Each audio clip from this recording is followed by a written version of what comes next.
Call the meeting to order of the ZBA on January 19th at 7:05. And we have... Mr. Chairman, the first application for tonight, which was continued from November 17th, 2016, of Mr. John Collins Jr. and Susan Collins of 391 Old Country Road, North Palm Beach, Florida, requests an appeal of the Assistant Building Commissioner's September 14, 2016 refusal to declare 74R Brook Street, Scituate, Mass. Assessors Map 50, Block 13, Parcel 11R as a buildable lot. The applicant has requested to continue this until our next... I believe it's March 16th? March 16th meeting. I would move to continue. Second. Discussion? Seeing none? All those in favor? Aye. Opposed? On the agenda, we also had new business to discuss, amended ZBA rules and submission of documents with ZBA applications. We could either do that now or next one. One was, if we want to review it, there on the ZBA rules, I think one was to update the website to correspond with the paper copies that we have. Yes. But And the other one was to remove a reference in one of them to, was it section 10 or 1020, I think, 1020? under the rules and regulations in the jurisdiction. But there is no section 1020 in our bylaw, so it's more of a clerical error that we'd like to straighten out. Okay.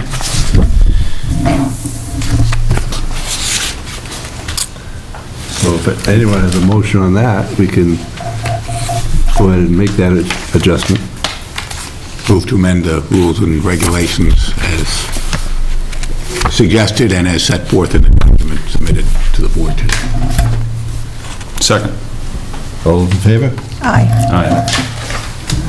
And the other one we could either address now or look at a later date, but I think that was to change some of the rules that we have in writing to put them online as to what we request from the applicant. A lot of the applicants are going online now and not coming and picking up the paperwork, so there are a little bit slight differences as to what is required. I think some of it is the percentage of increase, the square footage of increase to be put onto the plot plan when they're submitted that way. So it's there's a little bit of confusion where it's not listed on the website. I think a lot of people don't bother entering it or submitting it. Are you saying you want to make that a part of the rules and regulations going forward, once we agree on whatever they may be? Well, I think if we put it in the application process online, so that it's one of put the it in the application. requirements. So it's not a rule change, it's just, No, it's just an application update, if you will.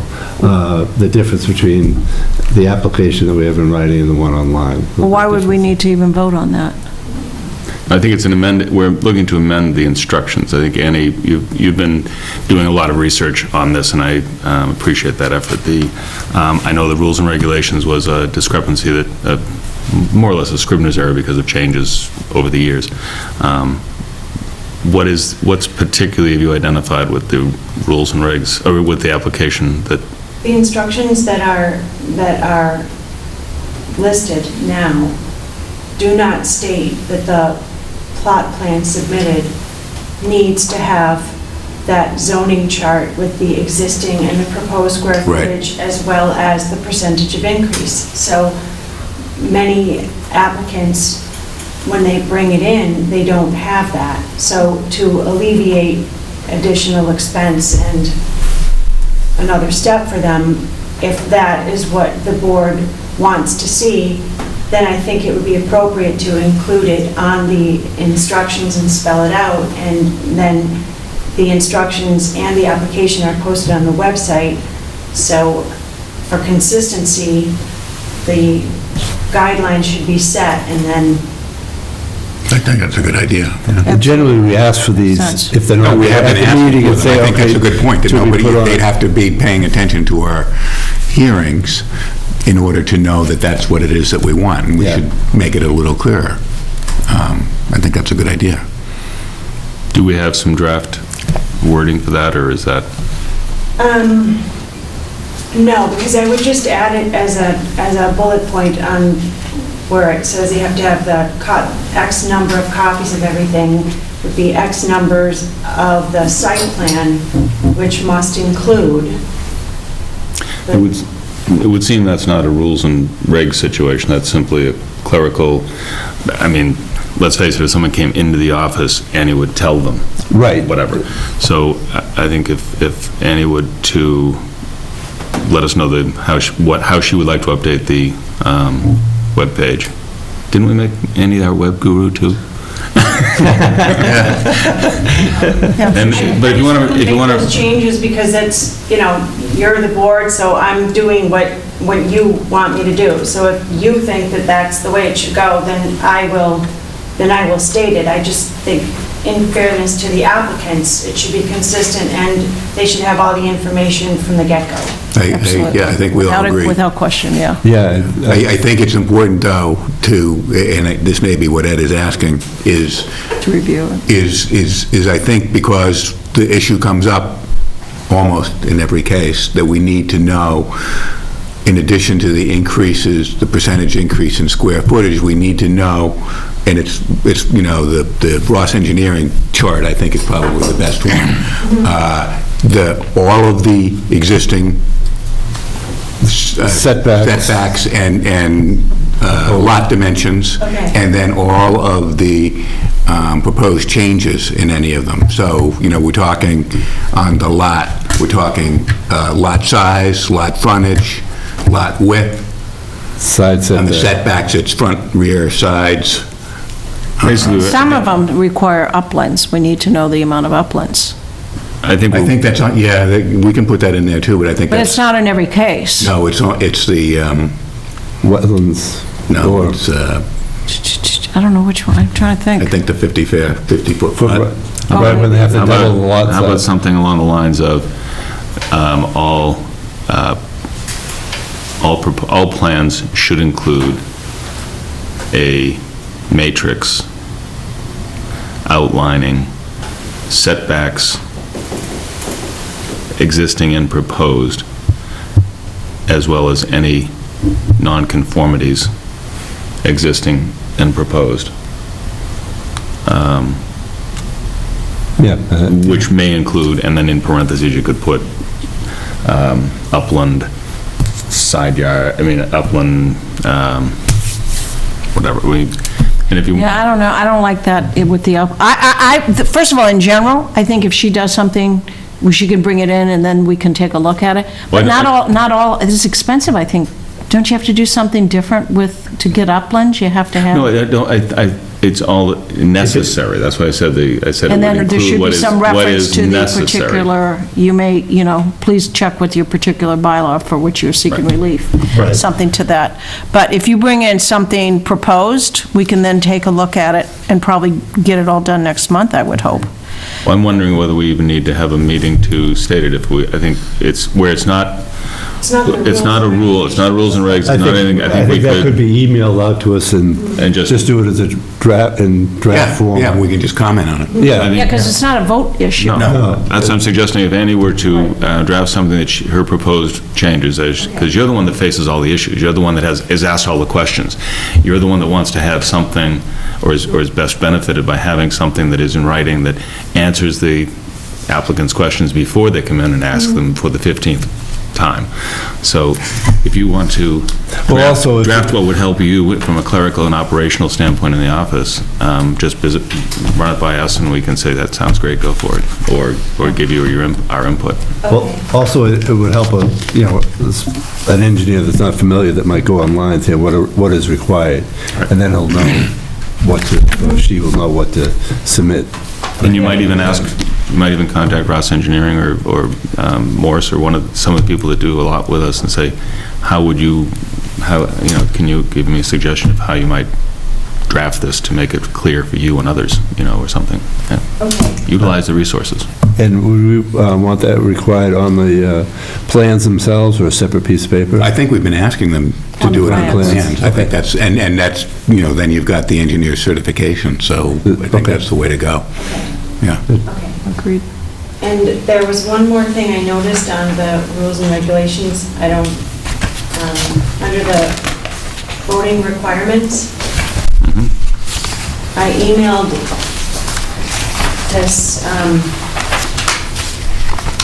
Earlier in the week? yes, section 15, and the, under the voting requirements on the rules and regulations, it said, an affirmative vote of all 3 members of the board constituting the voting panel is required to grant a special permit or variance or to overturn a decision of the zoning enforcement officer. An affirmative vote of 2 or 3 members of the board is required to render a finding. You can't say 2 or 3. 2 of 3, that 2. is what it's, how it's written. Should be 2 of 2 members. 2 of 3. 2 out of 3. Of 3. Yeah, you're missing a couple words. Affirmative vote of 2 of 3. 2 out. Yeah, 2 of 3.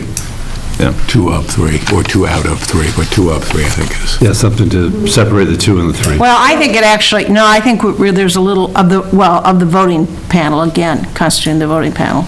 Because you could have, if we have 5 people, you still have to have 2 of. 2 of the 3 voting members. Exactly. Yes. Well, we should say. 2 of 3 voting members. Of the voting members. The question that I had about it, or that I'm not clear on, is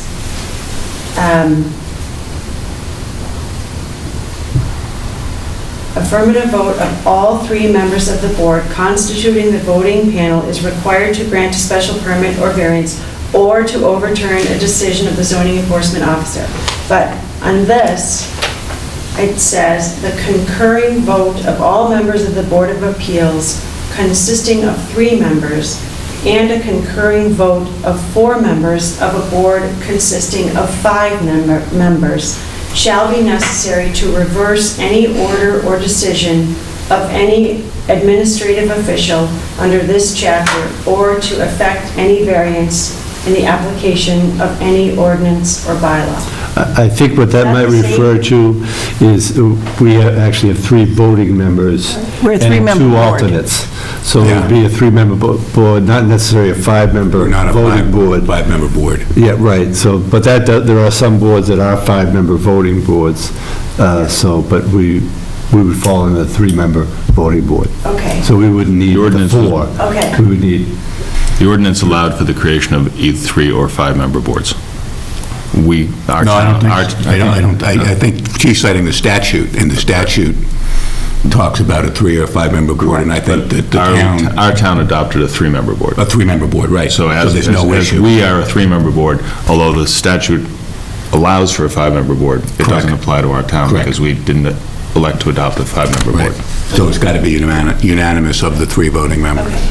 Yeah. Right. It's a good question. I actually looked at that 3 years ago because I started reading the statute to see, where did this requirement of unanimity for special permits come, and it comes from the statute, and then I noticed the difference between a Finding 3 and a variance. 5-member board. I also But in the- would point out that if you read the statute, actually, we're supposed to be associate members, the non-voting members, rather than alternate members, according to the statute. I don't think that's a big... are you alternated associates? But on a Scribner's note error, the undervoting requirements of the document you asked us to, that we just approved, there are 2 words missing. On the last sentence, it should probably read 2 That's what I of said, 3. like Right, 10 that's where we were minutes coming from. Yeah. 2 of 3.